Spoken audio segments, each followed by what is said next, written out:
Bismillahirrahmanirrahim. Assalamu alaikum. This is Paradise College and welcome in class of Bio first year. Students, last lecture में हमने organelles start की थी, cytoplasmic organelles के बारे में हम लोग पढ़ रहे हैं। तो आज का जो हमारा टॉपिक है उन्हीं ऑर्गेनेलीज में से एक ऑर्गेनेली है, डेट इज द लाइसोसोम। तो आज का हमारा टॉपिक क्या होगा?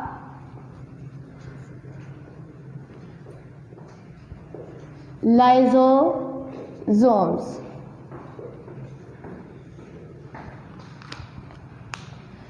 स्टूडेंट्स, लाइसोसोम क्या है? This is an organelle that is present in the cytoplasm. ये ऑर्गेनेली है जो साइटोप्लाज्म के अंदर पाई जाती है। जैसे हमने पीछे डिस्कस की हैं बहुत ज़्यादा ऑर्गेनेलीज जो साइटोप्लाज्म के अंदर पाई जाती हैं, तो ये भी उन्हीं में से एक ऑर्गेनेली है। हमने पीछे जितनी भी ऑलमोस्ट ऑर्गेनेलीज के बारे में पढ़ा है, उनके जो नाम दिए गए हैं ऑर्गेनेलीज को, उस पीछे कोई ना कोई रीज़न है। इस ऑर्गेनेली को हम लोग लाइसोसोम क्यों कहते हैं? क्या रीज़न है? कोई ना कोई रीज़न होगी इसको नाम देने की। तो लाइसो मीन, लाइसिस से ये वर्ड निकला है लाइसो, सोम्स मीन बॉडीज, लाइसिस का मतलब होता है ब्रेक डाउन।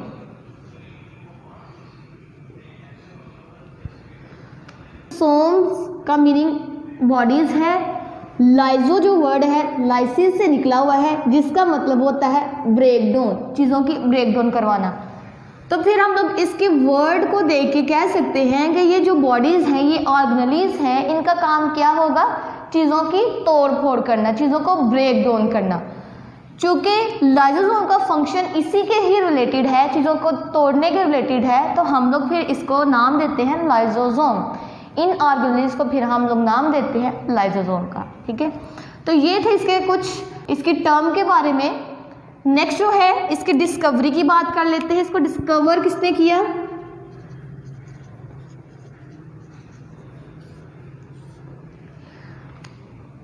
स्टार्ट पे समझा जाता था कि ये जो लाइसोसोम है, these are the part of another organelle. समझा जाता था कि ये जो लाइसोसोम्स हैं, ये जो स्ट्रक्चर्स हैं लाइसोसोम की, ये किसी और ऑर्गेनेलीज के कट ऑफ होने की वजह से बनी हुई हैं। मीन एक ऑर्गेनेली है, उसका कुछ पीस जो है कट ऑफ हो गया है, तो जो कट ऑफ पीस है, जो उतरा है, जो उसको हम लोग लाइसोसोम का नाम दे रहे थे। लेकिन 1949 में हमें ये बताया गया कि ये सेपरेट ऑर्गेनेलीज होती हैं। ठीक है, ये इंडिपेंडेंट होती हैं, ये सेपरेट ऑर्गेनेलीज के तौर पे इसको इंट्रोड्यूस किसने करवाया था? डी डव साइंटिस्ट ने, उन्होंने हमें इसके बारे में बताया था। डी डव साइंटिस्ट 1949 में हमें इन्होंने बताया कि लाइसोसोम जो हैं they are separate organelle. Separate organelle के तौर पे इसको इंट्रोड्यूस किसने करवाया था? डी डव ने करवाया था। नेक्स्ट करें, इसकी अकरेंस की बात कर लेते हैं।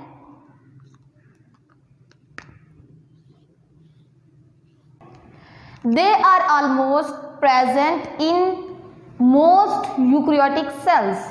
बहुत ज़्यादा जो यूकैरियोटिक सेल्स होते हैं उनके अंदर ये पाई जाती है, eukaryotic cell. Most eukaryotic cell, eukaryotic cell किसे कहते हैं? ऐसा सेल जिसके अंदर हमें न्यूक्लियस नज़र आता है, प्रोमिनेंट न्यूक्लियस नज़र आता है। तो यहाँ पे हमने मोस्ट का वर्ड क्यों यूज़ किया है, ऑल का वर्ड क्यों नहीं यूज़ किया? क्योंकि जितने भी यूकैरियोटिक सेल हैं उन सब के अंदर ये नहीं पाई जाती। कुछ ऐसे भी सेल हैं जिनके अंदर ये एब्सेंट है। लाइक अगर हम लोग बात करें प्लांट सेल की,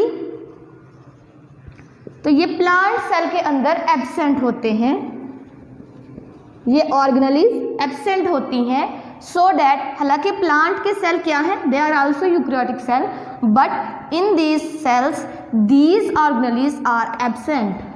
ठीक है, इसलिए हमने यहाँ पे मोस्ट का वर्ड यूज किया है। नेक्स्ट इसकी बात करें, इनका जो नंबर है, नंबर इनका जो है इन ऑर्गेनेलीज का, क्या सभी सेल्स के अंदर सेम है? सभी सेल्स के अंदर इनका नंबर सेम होता है? तो ऐसा नहीं है, इनका नंबर डिफरेंट सेल में डिफरेंट होता है, डिफरेंट होता है, डिपेंड करता है कि सेल का फंक्शन किस टाइप का है, सेल किस टाइप की एक्टिविटी परफॉर्म कर रहा है, किस टाइप का काम कर रहा है, उसकी बेस पे बताया जाता है कि लाइसोसोम इस सेल के अंदर कितने होंगे।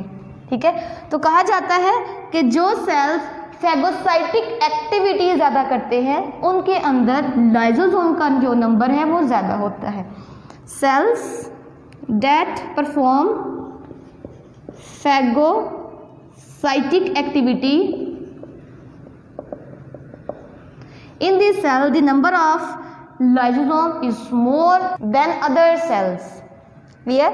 अब फैगोसाइटिक एक्टिविटी क्या होता है, आप लोगों ने एंडोसाइटोसिस वाले टॉपिक में पढ़ा था, प्लाज्मा मेम्ब्रेन में हमने इसको डिस्कस किया था कि फैगोसाइटिक क्या होता है, सॉलिड मटेरियल का सेल के अंदर मेम्ब्रेन का फोल्ड होने की वजह से एंटर होना, कि सॉलिड मटेरियल का सेल के अंदर एंटर होना मेम्ब्रेन की इनफोल्डिंग की वजह से।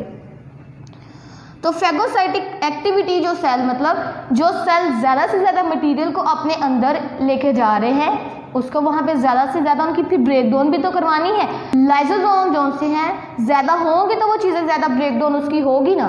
ठीक है, तो इसलिए कहा जाता है जिन सेल्स के अंदर फैगोसाइटिक एक्टिविटी ज़्यादा होती है उन सेल के अंदर लाइसोसोम का नंबर भी ज़्यादा होता है। अब किन सेल के अंदर फैगोसाइटिक एक्टिविटी ज़्यादा होती है, लाइक ह्यूमन की बॉडी देख लें तो कौन से सेल हैं जो फैगोसाइटिक एक्टिविटीज़ परफॉर्म कर रहे हैं, तो हम लोग कह सकते हैं लाइक वाइट ब्लड सेल्स।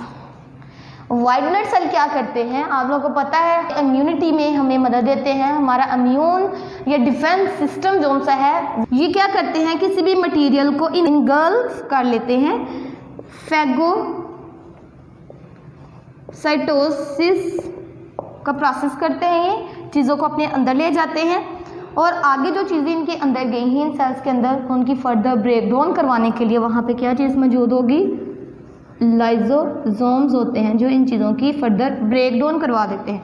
तो लाइसोसोम का एक्चुअल जो काम क्या है, चीज़ों को तोड़ना, उनको फर्दर उनकी डाइजेशन करवाना। ठीक है, तो जो वाइट ब्लड सेल हैं उनके अंदर बहुत ज़्यादा लाइसोसोम्स पाए जाते हैं।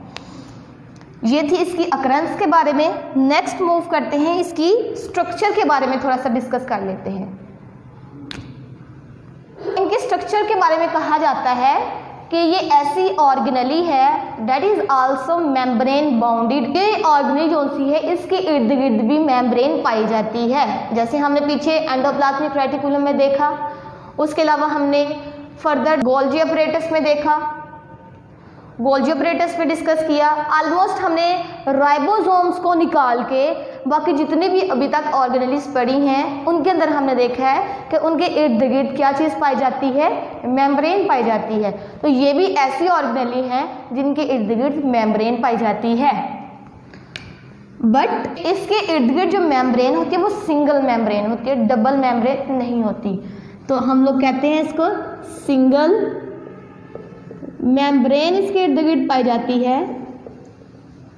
ठीक है, और इसकी स्ट्रक्चर देखें तो स्ट्रक्चर जो सी है वेरी करती है, शेप जो सी होती है उसमें डिफरेंस होता है, बट द मोस्ट कॉमन जो है that is a sac like.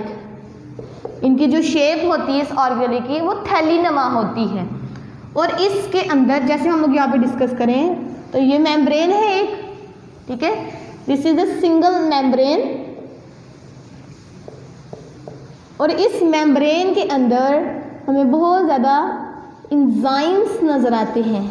These are the enzymes.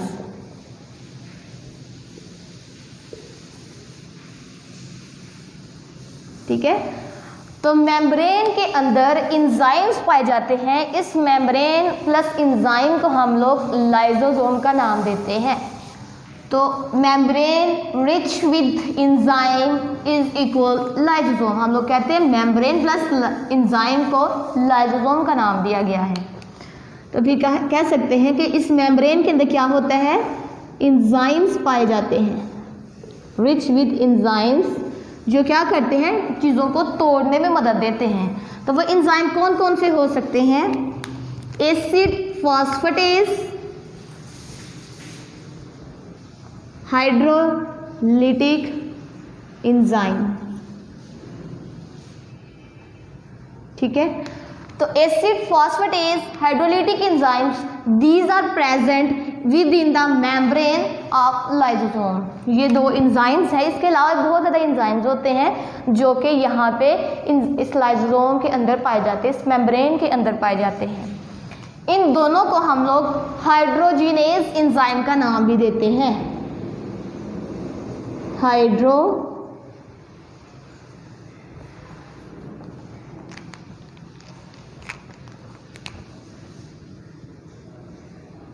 ठीक है, इन दोनों एंजाइम्स को हम लोग हाइड्रोजिनेज एंजाइम भी कहते हैं। हाइड्रोजिनेज मतलब एस यहाँ पे एंड पे आ रहा है, क्या मतलब है इसका? एंजाइम है।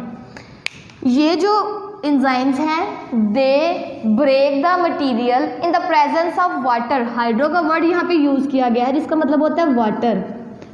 तो वाटर की मौजूदगी में लिटिक लाइसिस ब्रेकडाउन, तो वाटर की मौजूदगी में, वाटर की प्रेजेंस में जो चीज़ों को तोड़ा जाता है उनको हम लोग हाइड्रोजिनेज एंजाइम का नाम देते हैं। तो एसिड फॉस्फेटेज भी हाइड्रोलिटिक एंजाइम की एक टाइप है। तो ये दोनों जो हैं वाटर की प्रेजेंस में चीज़ों की ब्रेकडाउन करवाते हैं, इसलिए हम लोग इसको हाइड्रोजिनेज एंजाइम का नाम दे रहे हैं यहाँ पे। नेक्स्ट कौन सा है? इनकी फॉर्मेशन कैसे होती है, ये बनते कैसे हैं? लाइसोसोम की फॉर्मेशन कैसे होती है, ये बनते कैसे हैं? They are formed by Golgi vesicles. कहते हैं ये चूंकि एंजाइम्स इसके अंदर पाए जाते हैं, होते क्या है एक्चुअली, एंजाइम इसके अंदर होते हैं। एंजाइम्स किससे बनते हैं? प्रोटीन से। और प्रोटीन्स कहाँ पे बन रही थी? राइबोसोम्स पे। राइबोसोम्स कहाँ पे थे? एंडोप्लाज्मिक रेटिकुलम के साथ अटैच। तो उस एंडोप्लाज्मिक रेटिकुलम को हमने किसका नाम दिया था? Rough endoplasmic reticulum.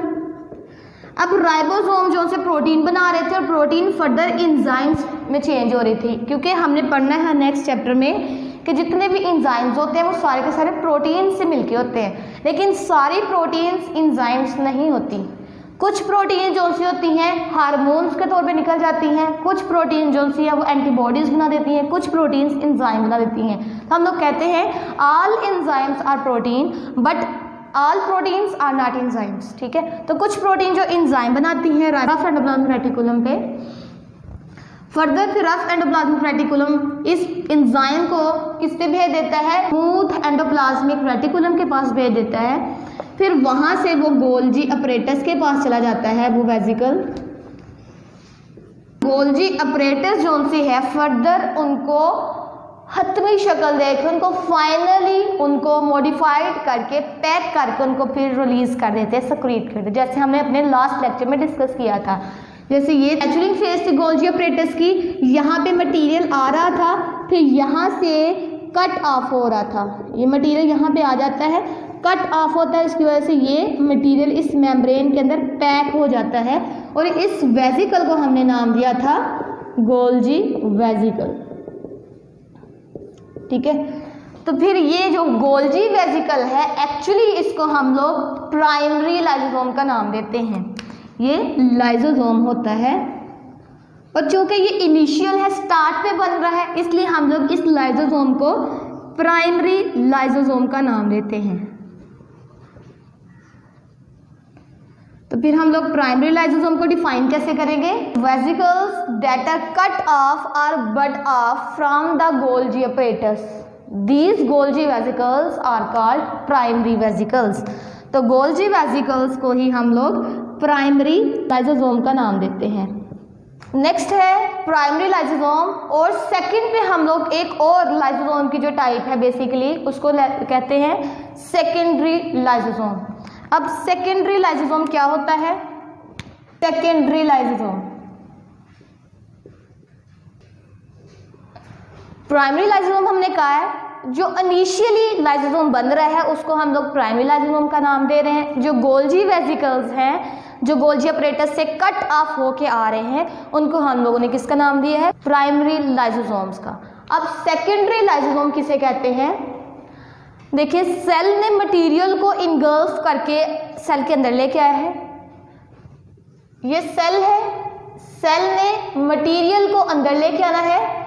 यहाँ से इसकी मेम्ब्रेन अंदर की तरफ फोल्ड हुई, ये मटेरियल था इधर आ गया।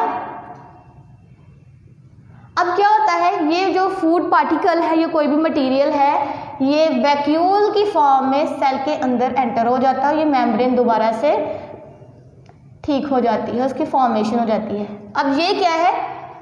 वैक्यूल है जो सेल के अंदर एंटर हुआ है। अब कोई भी मटेरियल हमने कहा सेल के अंदर एंटर होता है तो उसकी डाइजेशन स्टार्ट हो जाती है, ठीक है। अब इस फूड वैक्यूल के साथ, अब चूंकि ये फूड के तौर पे अगर फूड है तो फूड वैक्यूल ही इसको कह लेते हैं। फूड वैक्यूल जब सेल के अंदर एंटर हो जाता है तो प्राइमरी लाइसोसोम जो से है इसके साथ आके अटैच हो जाते हैं। These are the primary lysosomes.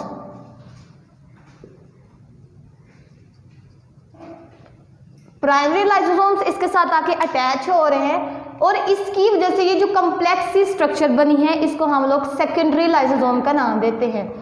मतलब कि जब डाइजेस्टेबल वैक्यूल के साथ, डाइजेस्टेबल वैक्यूल मतलब वो वैक्यूल जिसकी डाइजेशन होनी है, तो जब डाइजेस्टेबल वैक्यूल के साथ आके प्राइमरी लाइसोसोम्स अटैच हो जाते हैं उसकी डाइजेशन करवाने के लिए, तो उस टाइम जो स्ट्रक्चर बनती है उसको हम लोग सेकेंडरी लाइसोसोम का नाम देते हैं। तो इसको डिफाइन कैसे करेंगे? When primary lysosome attach or fuse with digestible vacuole, that time the complex structure that is formed called the secondary lysosome। उस टाइम जो इन दोनों के मिलने से जो स्ट्रक्चर बनी है उसको हम लोग सेकेंडरी लाइसोसोम का नाम देते हैं। इसको आपकी बुक में दूसरी तरह से भी इसको डिफाइन किया गया है। वो क्या है कि जब डाइजेस्टेबल फूड वैक्यूल के साथ ऑटोफेगोसोम आके अटैच हो जाते हैं, then that structure is called the secondary lysosome. तो इसको सेकंड हम किस तरह डिफाइन करेंगे? डाइजेस्टेबल वैक्यूल के साथ कौन आके अटैच होता है? ऑटोफेगोसोम्स। उस टाइम जो स्ट्रक्चर बनती है उसको भी हम लोग सेकेंडरी लाइसोसोम का नाम देते हैं। अब what is autophagosomes? Auto mean self, phago mean eat करना, इनगल्फ करना, सोम्स मतलब बॉडीज। ऐसी बॉडीज जो अपने ही सेल के स्ट्रक्चर्स को इनगल्फ या ईट करना स्टार्ट कर देते हैं उनको हम लोग ऑटोफेगोसोम्स का नाम देते हैं। कि ऐसे लाइसोसोम्स जो अपने ही सेल के स्ट्रक्चर्स को खाना शुरू कर दें उसको हम लोग ऑटोफेगोलाइसोसोम्स का नाम देते हैं। तो ऑटोफेगोसोम्स क्या करते हैं? ये फूड के साथ, फूड वैक्यूल के साथ आके अटैच हो जाते हैं और उसकी वजह से जो स्ट्रक्चर बनती है उसको हम लोग सेकेंडरी लाइसोसोम का नाम देते हैं। अब सेल यहाँ पे बात करते हैं ऑटोफेगोसोम्स। लाइसोसोम जो से हैं अपने ही सेल की स्ट्रक्चर्स को क्यों खाते हैं? समटाइम क्या होता है, जो सेल की स्ट्रक्चर्स होती हैं वो नॉन फंक्शनल हो जाती हैं, काम नहीं करती किसी भी रीज़न की वजह से।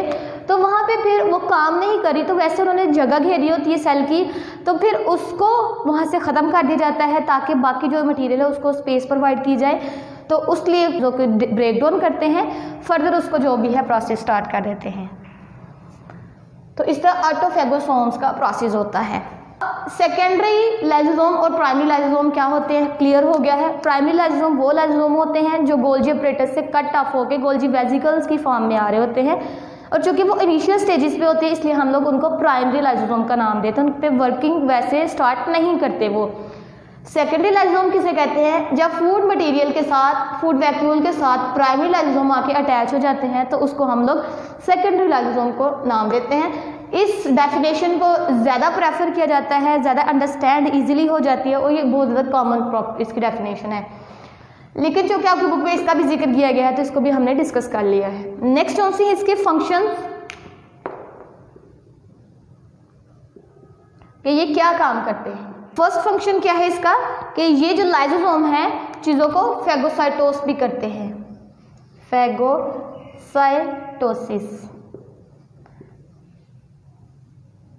मतलब अगर कोई मटेरियल जो सेल के अंदर एंटर हो रहा है उसकी डाइजेशन करवानी है, फिर उसको इनगल्फ भी कर लिया जाता है, तो लाइसोसोम क्या करता है उस मटेरियल को इनगल्फ भी कर लेता है, तो इसलिए इसको कहते हैं फैगोसाइटोसिस में ये मदद देता है। मटेरियल सेल के अंदर आया है और यहाँ पे फिर लाइसोसोम्स प्रेजेंट होते हैं और लाइसोसोम इसको इनगल्फ भी कर लेते हैं। इन्वेडिंग ऑर्गेनिज्म जो से होते हैं लाइक कोई भी ऐसा ऑर्गेनिज्म जो हमारी बॉडी को या सेल को नुकसान पहुंचा सकता है, उस पर हमला करता है, उसको इन्वेडिंग ऑर्गेनिज्म। लाइक कौन कौन से हो सकते हैं? बैक्टीरिया हो सकता है, कोई वायरस हो सकता है, कोई प्रोटोजोआ भी हो सकता है, लिटिल जो छोटी छोटी क्रिएचर हैं, ठीक है, वो अगर हमारे सेल के अंदर एंटर हो जाए उनकी वजह से हमारे सेल को डैमेज भी होता है, तो उस डैमेज से बचाने के लिए लाइसोसोम क्या करते हैं, उनकी तोड़ फोड़ करके उनको इनगल्फ करने का प्रोसेस भी स्टार्ट कर देते हैं, उनकी तोड़ फोड़ करते हैं। उसके अलावा फूड वैक्यूल भी तो सेल के अंदर एंटर होता है, फूड वैक्यूल सेल के अंदर एंटर होता है, उसकी भी डाइजेशन करवानी होती है ताकि हमें एनर्जी मिले, ठीक है। तो इन्वेडिंग ऑर्गेनिज्म या फूड वैक्यूल जो सेल के अंदर एंटर होता है उसकी डाइजेशन करवाते हैं। नेक्स्ट जो इसका फंक्शन है डेट इज द ऑटोफेगी।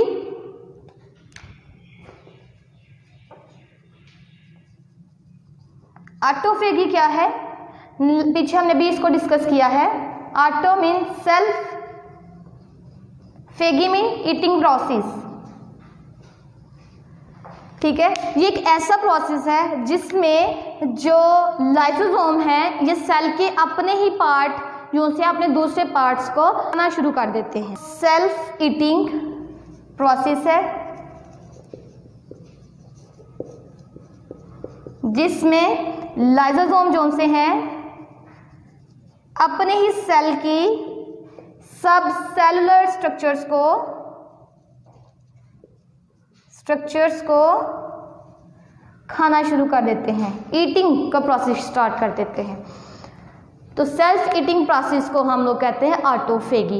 ये बेसिकली क्यों की जाती है ऑटोफेगी? क्योंकि जो सेल के पुराने जो स्ट्रक्चर्स होती हैं, ओल्ड पार्ट होता है जो सेल का, जो वर्न आउट होता है, खराब हो चुके होते हैं, और जो नॉन फंक्शनल होते हैं, नॉन फंक्शनल ऑर्गेनेल्स या part of the cell are start to be eaten by lysosomes. उनको क्या किया जाता है? उनको तोड़ना शुरू कर दिया जाता है। जो सेल के पुराने पार्ट होते हैं, नॉन फंक्शनल पार्ट जो से होते हैं, ऑर्गेनेल्स कह सकते हो उसको, तो जब वो काम ही नहीं कर रहे तो उसको सेल में रखने का फायदा ही क्या है? वो तो स्पेस घेर रहे हैं। ओल्ड पार्ट को ख़त्म करना शुरू कर दिया जाता है क्योंकि वो सेल के लिए एक्टिविटी तो परफॉर्म नहीं कर रहे, नॉन फंक्शनल हो चुके हैं। तो सेल अपने पास सिर्फ और सिर्फ उन चीज़ों को रखता है जो उसको फ़ायदा पहुंचाता है, जो उसके लिए ज़्यादा एफिशिएंटली वर्क करती हैं। तो फिर क्या किया जाता है? इन मटेरियल, इन ऑर्गेनेल्स को, ये इन पार्ट्स को डाइजेस्ट करना शुरू कर दिया जाता है, तोड़ना शुरू कर दिया जाता है ताकि वहाँ से इसको रिमूव किया जाए। तो फिर इनकी डाइजेशन स्टार्ट कर दी जाती है। इस तरह इनको जो है फर्दर सेल से ख़त्म कर दिया जाता है कि जब एबनॉर्मल कंडीशंस आती हैं, जैसे स्टार्वेशन हो जाती है, स्टार्वेशन होती है, भूखा बंदा होता है, या फाका कशी की हालत में क्या होता है? जब सेल को फूड नहीं मिल रही, एनर्जी नहीं मिल रही। आपको पता है अगर सेल को कुछ टाइम के लिए भी एनर्जी ना मिले तो सेल की डेथ होना शुरू हो जाती है। तो उस कंडीशन में जब सेल को फूड नहीं मिल रहा, एनर्जी नहीं मिल रही, तो वो अपनी रिक्वायरमेंट को कैसे पूरा करता है? तो उस टाइम इन ओल्ड पार्ट्स को तोड़ना शुरू कर देता है, इसकी डाइजेशन शुरू कर देता है। और चूंकि ये जो ऑर्गेनेल्स होते हैं ये बेसिकली किससे मिलके बनी होती हैं? बायोमॉलिक्यूल से मिलके बनती हैं। बायोमॉलिक्यूल मतलब प्रोटीन्स, कार्बोहाइड्रेट, लिपिड वगैरह के मिलने से बनती हैं। तो जब ये ऑर्गेनेल्स टूटती हैं तो साथ में बायोमॉलिक्यूल्स भी टूटते हैं और उसकी वजह से क्या रिलीज होती है? एनर्जी रिलीज होती है जो कि सेल को फर्दर उसको अपने फंक्शंस को परफॉर्म करने के लिए चाहिए होती है। तो स्टार्वेशन के दौरान ये जो सी हैं इनकी एक ब्रेकडाउन होती है इन ऑर्गेनेल्स की, और इनकी ब्रेकडाउन की वजह से बायोमॉलिक्यूल जो उनसे हैं जो कि इन ऑर्गेनेल्स को बना रहे होते हैं वो भी टूट जाते हैं, उनकी भी ब्रेकडाउन होती है। डाइजेस्ट होते हैं वो भी, और उसके रिजल्ट में फिर क्या निकलती है, एनर्जी रिलीज होती है, क्योंकि बायोमॉलिक्यूल जो से एक दूसरे के साथ अटैच होते हैं with the help of bonds. जब ये बॉन्डिंग इनकी टूटती है, तो आपने पढ़ा होगा केमिस्ट्री के अंदर कि जब बॉन्डिंग टूटती है तो उसके अंदर से एनर्जी रिलीज होती है, तो सेल उस एनर्जी को यूज़ करता है। तो चूँकि यहाँ पे भी बॉन्ड्स बायोमॉलिक्यूल्स के टूटते हैं, तो उसके रिजल्ट में एनर्जी निकलती है, और उस एनर्जी को फिर सेल यूज़ कर लेता है फॉर देयर डिफरेंट पर्पस। आपने कुछ काम करने के लिए, एक्टिविटीज़ को परफॉर्म करने के लिए सेल इस एनर्जी को यूज़ कर लेता है। तो इस तरह ऑटोफेगी जो है बहुत ज़्यादा इंपॉर्टेंट होती है। इसके अलावा कहते हैं ऑटोफेगी जो सी है नॉर्मल जो कंडीशंस हैं उनको मेंटेन रखने के लिए भी बहुत ज़्यादा ज़रूरी होती है। जैसे डेवलपमेंटल प्रोसेस में देखें,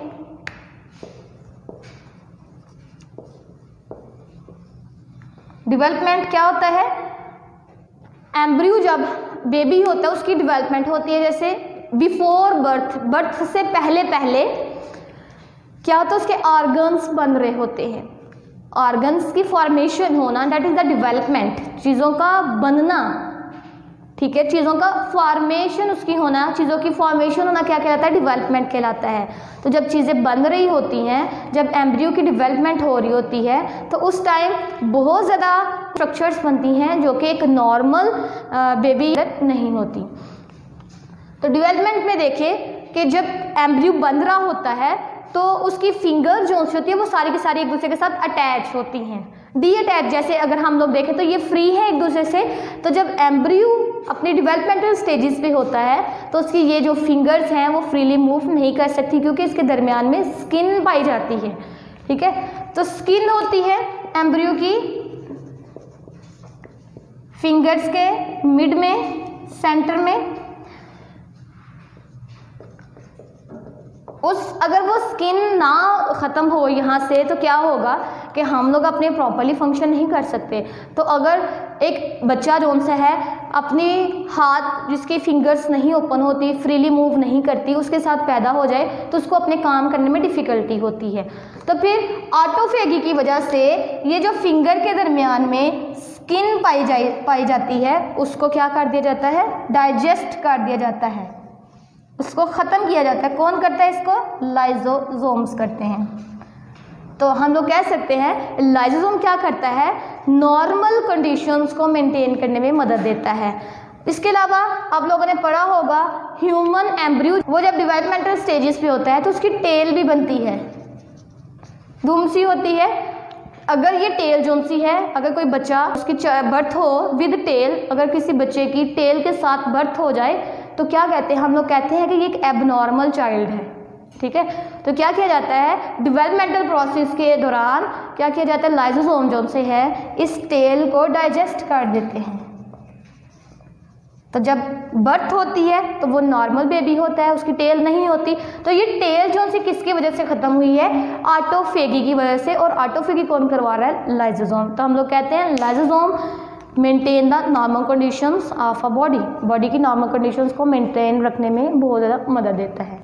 ऑटोफेगी की वजह से हमने कहा हमें एनर्जी मिलती है हमारे सेल्स को। इस तरह जो बायोमॉलिक्यूल्स टूटते हैं, ऑर्गेनेल्स टूटती हैं, तो उनके टूटने से क्या होता है, मटेरियल जो सेल का है वो रीन्यू होता है। कि मतलब जो मटेरियल टूटा है, जो ऑर्गेनेल्स टूटी हैं, उनको फर्दर जो उनके मटेरियल से न्यू ऑर्गेनेल्स भी बनाई जाती हैं, ठीक है। तो मटेरियल रिसाइकल भी किया जाता है और रीन्यू भी किया जाता है, सेल के अंदर न्यू ऑर्गेनेल्स भी बनाई जाती हैं। और उसके अलावा जो बायोमॉलिक्यूल्स सेल को चाहिए होते हैं, उन ऑर्गेनेल्स के टूटने से वो बायोमॉलिक्यूल्स जो सेल को पहुंच भी जाते हैं और रीन्यू इस तरह सेल का मटेरियल हो जाता है। ये इसके कुछ फंक्शंस थे। नेक्स्ट जो है इसका जो नेक्स्ट पार्ट है हम लोग नेक्स्ट लेक्चर में डिस्कस करेंगे। आज के लिए इतना ही काफ़ी है। अल्लाह हाफिज़।